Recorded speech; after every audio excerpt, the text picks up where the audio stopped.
जब इंसान के गुनाह फटते हैं तो तबाही हर तरफ फैल जाती है। इसी तरह उस रात को भी गुनाह फट चुके थे। गांव में एक खौफनाक सन्नाटा था। हर तरफ हो का आलम था। लोग अपने घरों में दबके बैठे थे, दरवाजे बंद थे, मगर खौफ कम होने का नाम नहीं ले रहा था। जिन्नात का कहर उस गांव पर टूट चुका था। अंधेरे में छुपे साए, सरगोशियां और तेज चलती हवाएं एक कयामत का मंजर पेश कर रही थी। यह वही गांव था जिसने परसरार जोगी सांपों वाले बाबा के साथ वो नाजिबा हरकत की जो कोई सोच भी नहीं सकता था। उसकी काले धब्बों वाली अंधी लड़की से गंदी हरकत की और अब वही जुल्म उनके अपने सिरों पर अजाब बनकर नाजिल हो चुका था। लेकिन यह अजाब से भी बढ़कर था। जो भी बाहर निकलता बस एक चीख सुनाई देती और वो गायब हो जाता। गांव में दहशत की एक लहर दौड़ चुकी थी। किसी को कुछ समझ नहीं आ रहा था कि आखिर ये सब हो क्या रहा है। चौधरी की हवेली के बड़े दरवाजे पर परसरार निशान नुमायां थे। अंदर चौधरी खुद भी कांप रहा था। उसका गरूर और तकब्बुर सब रेत की दीवार की तरह गिर चुका था। अचानक पीछे से एक साया उभरा। जैसे ही वो कुछ समझने की कोशिश करता, एक जोरदार झटके के साथ कोई नादिदा ताकत उसकी गर्दन जकड़ लेती है। उसकी चीख पूरे गांव में गूंजती है, लेकिन सुनने वाला कोई नहीं था। यह सिर्फ आगाज था, लेकिन सबसे बड़ा वार अभी बाकी था। जंगल के अंदर एक और बुजुर्ग हाथ में लकड़ी लिए खड़े थे। उनके चेहरे पर गुस्सा और आंखों में एक अलग चमक थी। जैसे ही वो कुछ पढ़ने लगे, उनके पीछे एक भयानक काला साया उभरा। वो लम्हा खौफनाक था, क्योंकि अब जिन्नात ने सिर्फ आम इंसानों से बदला लेने का फैसला नहीं किया था, बल्कि अल्लाह के नेक बंदों को भी चैलेंज कर दिया था। शाह जिन्नात कहने लगे, ऐ सफेद दाढ़ी वाले, अभी देख हम करते क्या हैं। अभी हमारी ताकत किसी ने नहीं देखी। जिन्नात वो हरकत करने लगे जिसने पूरे गांव को लर्जा कर रख दिया। लेकिन फिर कुछ ऐसा हुआ जिसने इस गांव को एक ऐसा निशान बना दिया जो कोई मिटा नहीं सकता था। क्या ये बुजुर्ग गांव को बचा सकेंगे, या फिर आज हर तरफ सिर्फ तबाही ही तबाही होगी। ये वाकया है उस बस्ती का जिसका नाम सानगढ़ था। आज भी उस बस्ती में इस खौफनाक निशान को हमेशा याद रखा जाता है। आज भी उस बस्ती में जाए तो जिन्नात के निशान मिलते हैं, और वो वाकया आज हर कोई सुनाते हुए रोने लग जाता है। लोगों के दिल खौफ से फटने लगते हैं। इस गांव में बाबा जोगी सावन पीर रहता था। वो था तो एक सादा इंसान, लेकिन कोई उसके अंदर की खासियत नहीं जानता था। गांव बहुत खूबसूरत था। वहां अल्लाह की हर नेमत थी। हर तरफ सब्जा ही सब्जा, और लोग खेती बाड़ी किया करते थे। गांव के लोगों में बहुत मोहब्बत थी। वहां अमीर भी थे, गरीब भी थे, लेकिन किसी को कोई कमतर नहीं समझता था। चाहे कोई गरीब था, चाहे कोई अमीर, हर कोई अपनी जिंदगी में मग्न था। लेकिन एक तरफ लोगों का ध्यान उस घर की तरफ रहता था। सानगढ़ में वो एक ही घर था जो लोगों को एक अजीब ही अक्स देता। वो घर बाबा जोगी सावन पीर का था, जिनका मामूल था कि वो सांप पकड़ते और उनकी मदारी लगाते। वो घर में सिर्फ अकेले ही रहते थे। उनकी एक बेटी थी जो कि अंधी और बाहरी थी। गांव वाले जानते थे कि उनकी बेटी अंधी है और बहरी भी है। बाबा जोगी सावन पीर का यही मामूल था कि वह हर रोज बहुत सारे इलाकों में जाते और सांप पकड़कर मदारी दिखाते थे, जिस वजह से उनके घर का गुजारा होता रहता था। लेकिन एक बात यह थी कि गांव वालों को वह अच्छे नहीं लगते थे। गांव वाले उनसे चिढ़ते रहते थे। कुछ गांव वाले उनकी मदारी देखकर खुश होते, तो कुछ अपने ही दिमाग में अजीब अजीब ख्याल बनाते रहते कि यह बहुत बुरा है, इस पर काला साया है, इसकी बेटी इस साये की वजह से अंधी हो चुकी है, बाहरी हो चुकी है। बाबा जोगी सावन पीर की बेटी पर एक सबूत वाजह हो चुका था।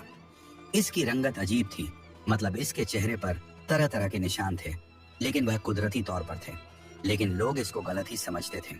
लोगों ने कहा था कि बाबा जोगी सावन पीर, तुम्हारी बेटी गांव में नहीं आनी चाहिए, न जाने यह नहूसत फैलाएगी। इसीलिए बाबा जोगी सावन पीर ने अपनी बेटी को घर में ही रखा हुआ था।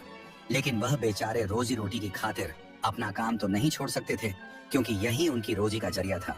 उनकी बेटी घर में रहती और चरखा काटती रहती।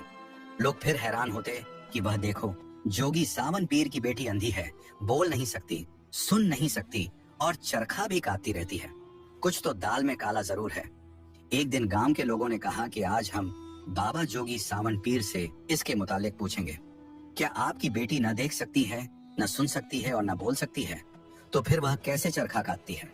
गांव के लोग इकट्ठे होकर बाबा जोगी सावन पीर के घर आए और कहने लगे, बाबा जी, आज हम आपसे एक जरूरी बात पूछने आए हैं। क्या आप हमें बता सकते हैं कि आपकी बेटी न देख सकती है, न बोल सकती है और न उसे कुछ सुनाई देता है, तो वह यह चरखा कैसे चलाती है? सावन पीर हंसने लगा और कहने लगा, गांव वालों, छोड़ दो मेरी बेटी की जान। वह बेचारी घर में रहती है, खेलती रहती है। तुम लोगों को मसाला है उसे घर में भी नहीं रहने देते। गांव में आने को तो तुम लोगों ने मना किया है, तो वह घर में जो करे उसकी मर्जी। गांव वाले वापस आ गए।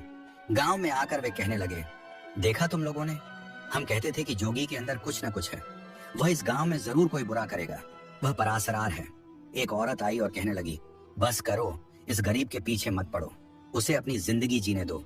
वह सांप पकड़ता है, उनकी मदारी दिखाता है, तुम लोगों को क्या है इससे? कभी इसने किसी को नुकसान पहुंचाया नहीं, वह अपनी जिंदगी में मगन है। अरे बस करो, उसे नेक मत समझो, हमने कभी उसे नमाज पढ़ते नहीं देखा। अरे तुम क्या किसी के दिल से वाकिफ हो? अल्लाह ही नियत जानता है, छोड़ो उसे अपने हाल से। इस बूढ़ी औरत की बातें लोगों के दिल पर काफी असर कर चुकी थी। लोगों ने कहा कि हम गलत कर रहे हैं इस बुजुर्ग के साथ। उन्होंने फैसला किया कि वे आज के बाद बाबा जोगी सावन पीर की इज्जत करेंगे। ऐसा ही हुआ। लोग अब उनकी काफी इज्जत करने लगे थे, उनकी बेटी को भी इज्जत देते और उसकी मदद करते। अब बाबा जोगी सावन पीर खुश हो गए थे, क्योंकि दूसरे इलाकों में जाने के बजाय वे अपने गांव में ही मदारी दिखाने लगे थे, क्योंकि पहले गांव के लोग उन्हें पसंद नहीं करते थे। बूढ़ी औरत के समझाने पर गांव के लोग उनसे मोहब्बत करने लगे थे, दिल से गलत ख्याल निकाल दिए थे। अब वे गांव में ही मदारी दिखाते और गांव वाले उन्हें मोहब्बत से बहुत सारे पैसे देते थे। एक दिन हुआ यूं कि बाबा जोगी सावन पीर जंगल में गए सांप पकड़ने के लिए, क्योंकि यह उनका मामूल था। वे जैसे ही सांप पकड़ रहे थे, अचानक किसी की गर्राने की आवाज उनको सुनाई दी। उन्होंने जब झाड़ियों के पास जाकर देखा तो वह एक भेड़िया था जिसके पांव पर कांटा चुभा था। बाबा सावन पीर डरने वाले नहीं थे। वे उसके पास गए और उसके पंजे से कांटा निकाल दिया। लेकिन यह क्या, जब बाबा जोगी सावन पीर घर आने लगे तो वह भेड़िया उनके पीछे चलने लगा। उन्होंने उसे रोकने की बहुत कोशिश की, लेकिन नहीं, वह उनके पीछे आना चाहता था। वे मुस्कुरा पड़े और कहने लगे, ऐ जंगली बादशाह, क्या है तुम्हें मुझसे? मैंने तेरी मदद की और तुम मुझे ही काटने आ रहे हो? लेकिन उसकी नजरों में मोहब्बत थी, वह उनको देखे जा रहा था। उसका जी चाहता था कि वह भी उनके साथ जाए। बाबा जी सावन पीर बहुत नरम दिल के थे। वे उस भेड़िए के पास जाते हैं और उससे प्यार करते हैं तो भेड़िया भी पूंछ हिलाने लगता है। वे समझ चुके थे कि वह उनके साथ जाना चाहता है और इस जंगल में उसका अपना कोई नहीं है। वे इस काले भेड़िए को लेकर गांव की तरफ आ चुके थे। गांव के लोगों ने जब देखा कि बाबा जोगी सावन पीर आज सांपों के साथ साथ जंगल से एक काला भेड़िया भी लेकर आ रहे हैं, तो वो डर गए। कहने लगे, वो देखो, सावन पीर के काम देखो, आज जंगल से ये क्या बला लेकर आ रहा है, इसने तो हमारा जीना हराम कर दिया है। जैसे ही वो करीब लाए तो कहने लगे, अरे बाबा जोगी सावन पीर, ये तुम काला भेड़िया क्यों लेकर आए हो? ये गांव वालों को काट डालेगा। वो मुस्कुरा कर कहने लगे, नहीं, जब इसने मुझे कुछ नहीं कहा तो तुम लोगों को क्या कहेगा? मैंने इसकी मदद की और ये जंगली जानवर मेरे साथ चला आया है। गांव वालों के दिल में अब बाबा जोगी सावन पीर के लिए नफरत पैदा हो चुकी थी। वो कहने लगे, पागल हो गया है ये बूढ़ा, भेड़िया रख रहा है घर में, और कोई चीज मिली नहीं, बिल्ली या कुत्ता पाल लेते, लेकिन ये खूंखार जानवर, इसे मत पालो। लेकिन बाबा जोगी सावन पीर घर चले गए। घर जाकर देखा तो उनकी बेटी चरखा काट रही थी, क्योंकि वो लगातार यही काम करती रहती थी। देखने वालों को वो एक रहस्यमयी लड़की लगती थी, लेकिन हकीकत में वो ऐसी बिल्कुल नहीं थी। अब उनके घर में जहाँ 2 लोग थे, अब तीसरा भेड़िया भी उनके घर का हिस्सा था। जोगी सावन पीर इस भेड़िए का बहुत ख्याल रखते और उसे घर में बंद करके रखते, ताकि गांव में न चला जाए और किसी को नुकसान न पहुंचा दे। लेकिन वो भेड़िया भी बहुत सहमा सहमा रहता था, लगता नहीं था कि कोई जंगली जानवर है। एक दिन बाबा जोगी सावन पीर अपनी बेटी से ऊंची आवाज में कहते हैं, बेटी, मैं जा रहा हूँ, तुम्हारी हिफाजत के लिए अल्लाह ने मुझे एक जानवर दिया है, ये तुम्हारे पास रहेगा। वो भेड़िया भी बहुत वफादार था, हर वक्त उनके आसपास ही रहता था। एक दिन बाबा जोगी सावन पीर गांव में मदारी दिखाने गए। गांव के लोग इकट्ठे हो चुके थे। वो उनके सांपों की मदारी देखकर बहुत खुश हो रहे थे। बाबा जोगी सावन पीर बीन बजाए जा रहे थे और सांप नाच रहे थे। वहीं पर एक हसीन लड़की आई। जब उसने बाबा जोगी सावन पीर को सांपों की मदारी लगाते देखा तो कहने लगी, ऐ बुजुर्ग, आप कौन हो? मैंने आपको पहले कभी नहीं देखा, और ये सांप कितने खूबसूरत हैं। गांव वाले कहने लगे, ये बाबा जोगी सावन पीर हैं, जंगल के पास इनकी एक झोंपड़ी है और ये उसमें रहते हैं। इनकी एक बेटी है, वो अंधी है और ये मदारी दिखाकर ही अपना घर चलाते हैं। वो लड़की बहुत रहम दिल थी, कहने लगी, बाबा, मैं अभी आपको बहुत सारे पैसे दूंगी, मैं गांव के चौधरी की बेटी हूँ। उसने बाबा जोगी सावन पीर को बहुत सारे पैसे दिए। बाबा बहुत खुश हुए और उसे दुआएं देने लगे। बेटी, अल्लाह तुम्हें हंसता बसता रखे। वो लड़की सच में बहुत नरम दिल थी। उसके दिल में ख्याल जाग उठा। कहने लगी, बाबा, मैं आपके घर आना चाहती हूँ और आपकी बेटी से मिलना चाहती हूँ। बाबा जोगी सावन पीर कहने लगे, बेटी, मुझे पता है लोग मेरी हालत देखकर मुझ पर रहम तो करते हैं, लेकिन जब वो मेरी बेटी को देखते हैं तो मुझसे नफरत करने लगते हैं, और मैं नहीं चाहता कि तुम्हारी ये मोहब्बत मेरे लिए नफरत बन जाए। इसीलिए बेटी, तुम मत आओ। लेकिन लड़की कहने लगी, मैं ऐसी नहीं हूँ बाबा जो आप समझ रहे हैं, भला मैं आपसे नफरत क्यों करूंगी। इस तरह वो लड़की बाबा जोगी सावन पीर के साथ उनके घर आ गई। वो चौधरी की बेटी थी। जब उसने झोंपड़ी में कदम रखा तो देखा कि बाबा जोगी सावन पीर की बेटी सच में बदसूरत थी। जिस्म पर काले निशान थे और वो चरखा काट रही थी। हुलिये से वो वाकई रहस्यमय लगती थी, लेकिन उसकी हालत ही ऐसी थी। पास ही एक काला भेड़िया बैठा था। लड़की देखकर डर गई, कहने लगी, बाबा, ये भेड़िया मुझे काटेगा तो नहीं। बुजुर्ग हंसने लगे, कहने लगे, नहीं बेटी, तुम्हें कुछ भी नहीं कहेगा। वो लड़की बहुत नरम मिजाज थी। बाबा जोगी सावन पीर की बेटी को देखकर उसे बहुत दुख हुआ। उसकी आंखों में आंसू आ गए और वो उसे प्यार करने लगी। ऐ मेरी बहन, तुम गमजदा मत हो, मैं तुम्हारे साथ खेलूंगी, मैं तुम्हारी सहेली बन जाऊंगी। बाबा जोगी सावन पीर ये देखकर उनकी आंखों में भी आंसू आ गए। उन्हें यकीन नहीं हो रहा था कि एक अमीर चौधरी की बेटी इतनी रहमदिल कैसे हो सकती है। वो रोते हुए आए और कहने लगे, बेटी मत करो ऐसा, पूरा गांव मेरी बेटी को न जाने क्या क्या समझता है। लोग मुझसे भी नफरत करते हैं। अगर तुम्हारे बाप को पता चला तो वो तुम्हें जरूर मारेगा, और मैं नहीं चाहता कि हमारी वजह से तुम्हें कोई तकलीफ पहुंचे। तुम्हारी ये भी बहुत बड़ी मेहरबानी है कि तुमने हमारी मदद की। तुम जा सकती हो। वो लड़की कहने लगी, बाबा जोगी, मैं किसी से नहीं डरती, सिर्फ अल्लाह से डरती हूँ। लोग जो कहते हैं उन्हें कहने दो। इस तरह चौधरी की बेटी, जिसका नाम नायाब था, अब बाबा जोगी सावन पीर की बेटी के साथ खेलने उनके घर आया करती थी। मामला तब तक तो ठीक था जब तक चौधरी को इस बारे में पता नहीं चला था। जैसे ही गांव वालों ने देखा कि चौधरी की बेटी नायाब हर रोज जोगी के घर जा रही है और उसकी अंधी बेटी से खेल रही है, जिसे वो मनहूस समझते थे, तो वो कहने लगे, अरे देखो तो सही, लड़की कितनी पागल हो गई है, इस अंधी और खौफनाक लड़की के साथ खेलती है। गांव वालों ने फैसला कर लिया कि उन्हें चौधरी को बताना होगा। जल्दी जाओ, चौधरी को बताओ, कहीं उसकी बेटी पर भी कोई साया न हो जाए। न जाने ये लड़की कितनी रहस्यमयी है, अंधी है और फिर भी चरखा काटती रहती है। ये सब कुछ ठीक नहीं लग रहा। गांव वाले दौड़ पड़े और अब चौधरी को बताने वाले थे। हाँ चौधरी साहब, आपकी बेटी नायाब उस जोगी सावन पीर के घर जाती है और हर रोज उसकी बेटी से खेलती है।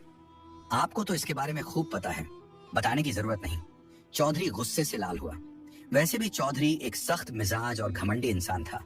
गुस्से से फट पड़ा, अरे मेरी बेटी की इतनी मजाल, उसने मुझे बताया तक नहीं और उस प्रासर व्यक्ति के घर चली गई। जैसे ही नायाब बाबा जोगी के घर से होकर आई तो आगे से देखा कि उसका बाप गुस्से से लाल है। आते ही उसके मुंह पर थप्पड़ मारता है। मेरे पूछे बिना तुम उसके घर क्यों गई? तुम जानती हो उसके बारे में पूरा गांव डरता है, हर कोई उससे नफरत करता है, और तुम उसके साथ खेलने चली गई। नायाब रोने लगी और रोते रोते अपने कमरे में चली गई।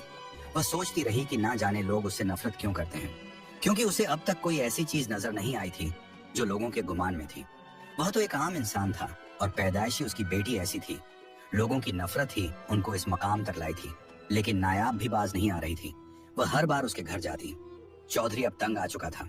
लोग कहने लगे, चौधरी साहब, आप अपनी बेटी की किस्मत खराब करेंगे। चौधरी ने जब देखा कि बेटी उसके काबू से बाहर हो चुकी है और फिर भी उसके घर जाती है, तो उसने कहा, मैं आज जोगी सावन पीर से खुद बात करूंगा। शाम को वह उसके घर जाता है और कहता है, बूढ़े शख्स, संभल जाओ, मेरी बेटी को अपने घर मत बुलाया करो। मैं नहीं चाहता कि तुम्हारी बेटी की गंदी नहूसत का साया भी मेरी बेटी पर पड़े। बाबा जोगी सावन पीर की आंखों में आंसू आ जाते हैं। कहने लगे, ये आप कैसी बातें कर रहे हैं? वे बच्चियां हैं, अगर मेरी बेटी के पास आ जाती है तो इसमें बुराई क्या है? वह अपनी मर्जी से आई थी, मैंने उसे मना भी किया था, लेकिन नायाब रुकने वाली नहीं थी। वह हर एक को पीछे रखकर उसके घर आती रही। यह सिलसिला ऐसे ही जारी रहा। एक दिन चौधरी का एक नौकर कहने लगा, चौधरी साहब, मेरे पास एक हल है। इस जोगी से हमेशा के लिए पीछा छुड़ाएं। इस गांव से यह नहूसत हमेशा के लिए जाए और इसकी बेटी भी। चौधरी कहने लगा, हाँ, कोई हल बताओ मुझे। मैं भी चाहता हूँ कि जितनी जल्दी हो यह गंदगी इस गांव से दूर चली जाए और दोबारा इसका साया भी इस गांव में न पड़े। चौधरी कुछ लोगों के साथ मिलकर एक मंसूबा बनाता है। एक रात जब बाबा जोगी सावन पीर अपने घर नहीं थे, क्योंकि वह भी उनके मंसूबे का हिस्सा था, घर बिल्कुल अकेला था। उनका भेड़िया उनकी बेटी के पास बैठा था। रात हो चुकी थी। मंसूबे के मुताबिक लोग उनके घर घुसे और वह हरकत की जो खुदा किसी को न दिखाए। जब सुबह हुई तो बाबा जोगी सावन पीर घर आ चुके थे, क्योंकि वह काम के सिलसिले में सफर पर गए थे। घर आए तो घर में कोई नहीं था। उनकी बेटी भी मौजूद नहीं थी और भेड़िया भी। लेकिन एक निशानी थी जिसने उनके दिल को लर्जा कर रख दिया। उनकी बेटी का चरखा टूट चुका था, उसके टुकड़े टुकड़े हो गए थे और पूरे आंगन में बिखरे पड़े थे। ये देखते ही उनके पैरों तले जमीन निकल गई और कहने लगे, ए मेरी बेटी, कहाँ हो तुम, कहाँ चली गई हो तुम। लेकिन वह पूरे घर में देखते हैं, उनकी बेटी का कहीं नाम और निशान नहीं मिलता और वह भेड़िया भी नहीं होता। गांव के लोग इकट्ठा हो चुके थे। रोने धोने का क्या फायदा, मना किया था ना कि वह जंगली जानवर मत पालो। ये सब उसी ने किया है। हमने आवाजें सुनी हैं, डर की वजह से हम भी नहीं आ सकते थे तुम्हारे घर। वही तुम्हारी बेटी को खा गया है। तुम तो बन लो पड़े सखी सरवर। देखा, नादान की दोस्ती भारी पड़ती है और तुमने समझा कि हम तुम्हारे दुश्मन हैं। बाबा जोगी सावन पीर लोगों की बातों को नहीं समझ रहे थे। कहने लगे, वह भेड़िया है, यह गद्दारी नहीं कर सकता, कभी भी नहीं कर सकता। लोग कहने लगे, तुम बहुत ढीठ इंसान हो, इतना जुल्म होने के बाद भी तुम मानने पर तैयार नहीं हो। तुम्हारी बेटी को वह खा गया है। यह कहकर गांव वाले वहां से चले गए। लेकिन बाबा जोगी सावन पीर रोने लगे और आसमान की तरफ देखकर कहने लगे, ए अल्लाह, मैंने कभी किसी का बुरा नहीं चाहा। मेरी बेटी कहाँ चली गई। वह रोने लगे। उनको बहुत दुख हो रहा था। इस दौरान उनके ऊपर दुख का पहाड़ टूट पड़ा था। वह पूरी रात रोते रहे। वह अब अपने घर से नहीं निकलते थे। कुछ दिन ही हुए थे कि उनका यही गम उन्हें अंदर ही अंदर खा चुका था और वह इस दुनिया ए फानी से कूच कर गए। उनकी मौत से लोगों को कोई फर्क नहीं पड़ा, क्योंकि सिर्फ चौधरी ऐसा नहीं था, बल्कि इस गांव के लोग भी पत्थर दिल थे। लेकिन नायाब अपने कमरे में बंद हो चुकी थी और रोए जा रही थी। उसकी माँ कहने लगी, बिटिया रानी मत रो। अम्मी, आपको पता चला, बाबा जोगी सावन पीर मर चुके हैं और उनकी बेटी और उनका भेड़िया भी मर चुका है। ना जाने वे तो गायब ही हो गए। इसी दौरान चौधरी आया। कहने लगा, बिटिया रानी, मुझे बहुत दुख हुआ। बेचारा जोगी सावन पीर मर चुका है। मना किया था उसे कि वह भेड़िया मत पालो। अब्बा, उनका भेड़िया ऐसा नहीं था। मैं उनके घर जाती तो वह मेरे साथ भी खेलता था। भला वह ऐसे कैसे कर सकता है। बस करो लड़की, अब यह तज़किरा खत्म करो और अब मैं तुम्हारी जुबान पर दोबारा उनका नाम मत सुनूं। ऐसे ही दिन गुजरते जा रहे थे। गांव नहीं जानता था कि एक रात उनकी जिंदगी में ऐसी आएगी जो इस गांव को तहस नहस कर देगी। आखिर वह रात आ चुकी थी जहां हर तरफ खामोशी थी। लेकिन अचानक कुछ ऐसा हुआ जिसने गांव का रुख ही पलट दिया। गांव में हर तरफ हंगामा मच गया। जो भी आईना देखता तो उसे अपने पीछे एक साया नजर आता। लोग घरों से बाहर आ चुके थे और जब लोग घरों से बाहर आ गए तो उनके घरों में अजीब अजीब आवाजें आने लगी, हंसने की आवाजें। सब लोग बेघर होकर गली में बैठे थे और डर के मारे कांप रहे थे। चौधरी भी डर रहा था और कमरे में दुबक कर छुपा हुआ था। एक खौफनाक साया पीछे से उसकी गर्दन पकड़ता है और उसके पैरों तले जमीन निकल जाती है। वह शाह जिन्नात थे जो गांव में आ चुके थे। उनके करतूतों के सबब हर तरफ हंगामा मच गया। चौधरी के टांगे कांपने लगी और उस जिन्नात ने उसके मुंह पर जोरदार थप्पड़ मारा और उसे जमीन पर गिरा दिया। लोगों को जब भयानक आवाजें सुनाई दी तो लोग डर के मारे रोने लगे। उनकी मदद को इस दौरान कोई नहीं आ रहा था। फिर एक आवाज आई जिसने हर किसी को सुन्न कर दिया, कोई है जो हमारा मुकाबला करेगा? हिम्मत है तो हमसे टकरा लो। इस दौरान चौधरी, जो उठने के काबिल भी नहीं बचा था, उसके मुंह में जुबान तो थी लेकिन अल्फाज नहीं थे। नायाब भी रोए जा रही थी। हर तरफ खौफ ही खौफ था। कुछ लम्हे बाद ऐसी मखलूक आई जिसने लोगों के दिल को खौफ से फाड़ दिया। वे जिन्नात थे। लश्कर दर लश्कर इस गांव में उतर रहे थे और गांव वालों से बात कर रहे थे। हमसे मुकाबला करो, हम तुम लोगों को चैन नहीं लेने देंगे। देखते ही देखते ना जाने उन्होंने तबाही शुरू कर दी। सुबह हो चुकी थी। लोगों के दिल डरे हुए थे। लोग अभी भी गली में मौजूद थे, लेकिन अब गांव में खामोशी थी। नायाब कहने लगी, देखा तुम लोगों ने, ये तुम लोगों के जुल्म का नतीजा है। जब तक वो बूढ़ा शख्स इस गांव में था तब तक कोई मुसीबत नहीं आई थी। ना जाने उसके साथ क्या हुआ, ये तो अल्लाह ही जानता है। लेकिन मैं जान चुकी हूँ कि ये तुम लोगों के करतूतों के बाइस ये अजाब आया है। जिन्नात वरना यहाँ कैसे आ सकते थे, और वो भी हमसे मुकाबला करने के लिए। भला हम इनका मुकाबला कैसे करेंगे? क्या करोगे अब तुम लोग? अपनी जिंदगियों को कैसे बचाओगे? अपने बच्चों को कैसे बचाओगे इनसे? ये सबको खा जाएंगे, तबाह कर देंगे पूरे गांव को। अब्बा, कहाँ गई तुम्हारी ताकत? करो अब इनका मुकाबला। चौधरी कांपते हुए बोलने लगा, बस करो, तुम मेरी बेटी हो और मुझे ही बातें सुनाए जा रही हो। लगता है वो जिन्नात चले गए। ये रात एक ख्वाब की तरह थी। भूल जाओ इसे और अपनी जिंदगियों में मगन हो जाऊं। लेकिन उसका दिल इतना पत्थर का था कि इतनी ज्यादा भीषण खौफ के बाद भी उसका दिल नहीं बदला था। लेकिन वो नहीं जानता था कि एक ऐसा कहर टूटेगा जो उसकी पूरी जिंदगी खत्म कर देगा। जैसे ही दोपहर का वक्त हुआ, किसान जब खेतों में हल चला रहे थे तो जमीन से आवाजें आने लगी। वो हर चीज वहां छोड़कर भागे और गांव में आ चुके थे। औरतें जब आईना देखती तो उनमें साए नजर आने लगते थे। घरों में अजीब अजीब बदबू आने लगी थी। पूरे गांव में बदबू ही बदबू थी। लोगों ने गौर किया कि बाबा जोगी सावन पीर के घर से रोने की आवाज आ रही थी। नायाब कहने लगी, लगता है बाबा जोगी सावन पीर की बेटी वापस आ चुकी है। वो दौड़ती हुई उस घर की तरफ गई, लेकिन जो मंजर उसने देखा उसे देखकर वहीं कांप उठी, क्योंकि उसके सामने जिन्नात बैठे थे और जोर जोर से हंस रहे थे। नायाब को उन्होंने देख लिया और कहने लगे, लड़की, अब ये गांव नहीं बचेगा। यहाँ सिर्फ हमारा राज चलेगा। हर एक चीज को हम तबाह कर देंगे। कोई है हमसे मुकाबला करने वाला? आज रात तुम लोगों की आखिरी रात होगी। नायाब जब ये खौफनाक मंजर अपनी आंखों से देखती है और अपने कानों से सुनती है तो वो भागती है। भागते हुए वो सीधा उस जगह पर आ चुकी थी जहां पूरा गांव डर के बैठा था। हर किसी के चेहरे पर नहुसत और खौफ था, और अब वो चौधरी भी जान चुका था कि उसके करतूतों का सिला उसे मिलने वाला है। क्या हुआ है लड़की, क्यों भागती हुई आ रही हो? सब मारे जाएंगे, कोई नहीं बचेगा, कोई नहीं बचेगा। ना जाने क्या जुल्म हुआ है इस गांव में, जिसकी वजह से इस मखलूक ने कब्जा कर लिया है। इस दौरान चौधरी रोकर कहने लगा, ये सब उसी बाबा जोगी सावन पीर की वजह से हो रहा है। नायाब कहने लगी, अब्बा, उन्होंने क्या किया? वो तो बेचारे मर गए अपनी बेटी के दुख में। उन्होंने तो कभी किसी का बुरा तक नहीं चाहा था। वो एक जलील इंसान था। जैसे ही चौधरी ने ये अल्फाज निकाले, वहीं पर एक झिन्न नुमदार हुआ। उसने उसी वक्त चौधरी की गर्दन तोड़ दी और उसे मार दिया। गांव वाले डर चुके थे। उस दिन बहुत सारे लोग मारे गए। कुछ डर कर मर गए और कुछ को जिन्नात ने मार दिया। चौधरी की बीवी रो रही थी, बेटी, हम भी नहीं बचेंगे। चंद लोग ही रह गए थे। नायाब कहने लगी, अम्मी, हमने कुछ नहीं किया। हमें उस जुर्म की सजा क्यों मिल रही है जो हमने किया ही नहीं? ए शाह जिन्नात, हम लोगों ने क्या गुनाह किया? तुम लोग बेवजह हमें क्यों मार रहे हो? अल्लाह के वास्ते मत मारो हमें। वो हंसने लगा। उसकी हंसी हंसी नहीं बल्कि एक भयानक आवाज थी। इसी तरह हंसता जा रहा था और गांव के लोगों के दिल खौफ से फटते जा रहे थे। वक्त तो दिन का था, लेकिन लग रहा था कि भीषण रात हो चुकी है। हर तरफ डर के मारे अंधेरा ही अंधेरा था। अल्लाह, वो जिन्न बोलने लगा, ये गांव घमंड से भर चुका था। यहाँ इंसानियत नहीं थी। हम तो बरसों से यहीं रहते थे और इसी घर में रहते थे, लेकिन हमने आज तक किसी को नुकसान नहीं पहुंचाया। लेकिन तुम लोगों ने उस शख्स को तकलीफ दी जो बहुत ही रहमदिल था, जो इंसान तो दूर जानवरों की भी मदद करता था। बाबा जोगी सावन पीर, हम उसी के घर में रहते थे। उसकी बेटी जो मासूम थी, उसने क्या बिगाड़ा था तुम लोगों का? उसे नाहक मारा गया और उस रात उसके साथ जो किया गया वो हम देख रहे थे। इसीलिए अब तुम लोगों को कोई नहीं बचा सकता। नायाब रोकर कहने लगी, हमने उसे नहीं मारा, वो तो खुद मरे हैं और उनकी बेटी भी गायब हो चुकी है। जिन्न चीख कर बोला, ए लड़की, खामोश हो जाओ। उस दिन वो गायब नहीं हुई थी।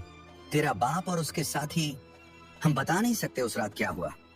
वो तो तुम लोगों के हक में दुआ करती थी, लेकिन तुम लोग हद से गुजर गए। अब खुद को बचाओ हमारे जुल्म से। वो गुस्से के साथ दहाड़ने लगे, जैसे कि जमीन भी कांप रही हो। अचानक चौधरी के घर के बड़े दरवाजे पर अजीब अजीब निशान नुमदार हो गए। उस वक्त नायाब जान चुकी थी, अब इस गांव का अंजाम बहुत बुरा होगा कि उसके बाप ने ही बाबा जोगी सावन पीर की बेटी को मारा है और उस भेड़िए को भी। उसका बाप तो अपने अंजाम को पहुंच चुका था। अब गांव के कुछ लोग ही बाकी थे, लेकिन नायाब फिर भी अल्लाह से दुआ किए जा रही थी। धीरे धीरे जिन्नात उनके करीब आते जा रहे थे। कुछ फासला ही बचा था कि दूर से एक आवाज आई, रुक जाओ ऐ शाहे जिन्नात, इनको कुछ मत करना वरना वहीं जलकर राख हो जाओगे। वो एक बुजुर्ग थे जिनके हाथ में लाठी थी, सादा सी पोशाक पहने हुए, सफेद दाढ़ी और नूरानी चेहरा। जिन्नात उन्हें देखते ही रुक गए और कहने लगे, ऐ सफेद दाढ़ी वाले बुजुर्ग, कौन हो तुम? करने दो इनका खात्मा हमको, ये इसी काबिल हैं। हमारे रास्ते में तुम मत आओ। बुजुर्ग कहने लगे, तुमने सुना नहीं मैंने क्या कहा? मत मारो इनको। ऐ बूढ़े शख्स, हमारे रास्ते में मत आओ। ये लोग इस काबिल नहीं कि इनको ऐसे ही छोड़ दिया जाए। इनके अंदर इंसानियत नहीं। हमने इनके जुल्म को अपनी आंखों से देखा है, हम इनको कैसे छोड़ सकते हैं? इनके अंदर एहसास नहीं, सिर्फ घमंड छिपा है और हम बर्दाश्त नहीं कर सकते। बरसों से हम इसी गांव में हैं लेकिन आज तक हमने किसी को कुछ नहीं कहा। ये गांव धीरे धीरे जालिम हो गया है। अब तो इन्होंने हद ही पार कर दी। इन्होंने बाबा जोगी सावन पीर की बेटी पर जुल्म किया और बाबा जोगी सावन पीर उसी तकलीफ में मर गए। और वो हमारे लिए भी दुआ करते थे, जो हमारे लिए फायदेमंद थे, लेकिन आज वो इस गांव में नहीं है। बुजुर्ग कहने लगे, मैं जानता हूं कि ये गांव जालिम है, क्योंकि इनके आबा ओ अजदाद भी ऐसे थे और मेरे घर वालों को भी इसी तरह गांव से निकाला गया था। लेकिन मेरे अब्बा कहते थे कि एक वक्त आएगा, ये गांव अपने ही घमंड में तबाह हो जाएगा। लगता है वो वक्त यही है। लेकिन मुझे इतना पता चला है कि जो लोग बचे हैं वो बेगुनाह हैं, उनको तो मत मारो। जिन्नात कहने लगे, नहीं, हम किसी को नहीं छोड़ेंगे, चाहे कोई बेगुनाह हो या गुनहगार।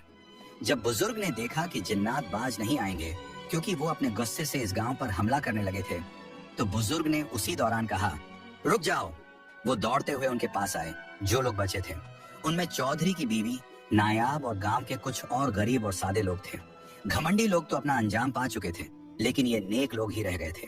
शायद अल्लाह ने इनके लिए मदद भेजी थी और वो मदद बुजुर्ग की शक्ल में थी। बुजुर्ग ने उसी दौरान कहा, जाओ बेटी, एक बर्तन में पानी लेकर आओ और कुछ लकड़ियां। नायाब दौड़ती हुई गई और डरते डरते एक मटके में पानी लेकर आई और चंद लकड़ियां ले आई। जिन्नात सामने खड़े थे और दूसरी तरफ बुजुर्ग उन लोगों के पास खड़े थे। लोगों के चेहरे पर खौफ था और वो डर रहे थे, हालांकि वो लोग शरीफ थे। जालिम लोग अपना अंजाम पा चुके थे। बुजुर्ग ने लकड़ियों को आग लगाई और सूरह यासीन का विर्द करने लगे। जब उन्होंने सूरह यासीन मुकम्मल की तो पानी पर दम किया और वो पानी उस आग के ऊपर फेंका। तो आग जैसे ही बुझी, जिन्नात उसी दौरान गायब हो गए और एक खौफनाक आवाज के साथ इस गांव से गायब हो गए। लेकिन जमीन में वहां बड़ा सा गड्ढा हो गया था। लोगों ने जब देखा तो उस गड्ढे में वो सब जालिम लोग थे जिन्होंने इस गांव में जुल्म किया था, और फिर वो गड्ढा खुद ब खुद बंद हो गया। बुजुर्ग ने जब देखा तो रोने लगे और कहने लगे, देख लिया जुल्म करने का अंजाम। लोगों के दिल खौफ से कांप रहे थे। बुजुर्ग लोगों की तरफ देखकर कहने लगे, गांव पर बरसों से छाया खौफ अचानक खत्म हो गया। लेकिन जैसे ही अंधेरे का पर्दा हटा, गांव के नेक लोगों ने देखा कि उनके घर, खेत और मवेशी सब तबाह हो चुके थे। ये वही अजाब था जो उन्होंने अपने जुल्म के नतीजे में खुद पर मुसल्लत कर लिया था। बुजुर्ग ने जाते हुए एक बात कही, अल्लाह के इंसाफ में देर हो सकती है, अंधेर नहीं।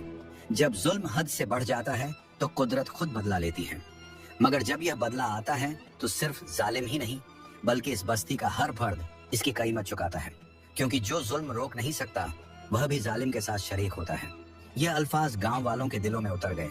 वो सब नादिम हुए और अपने अमाल पर गौर करने लगे। गांव में एक नई रोशनी का आगाज हुआ, वो रोशनी जो सिर्फ नेकी, मोहब्बत और इंसाफ के साए में ही जिंदा रह सकती थी।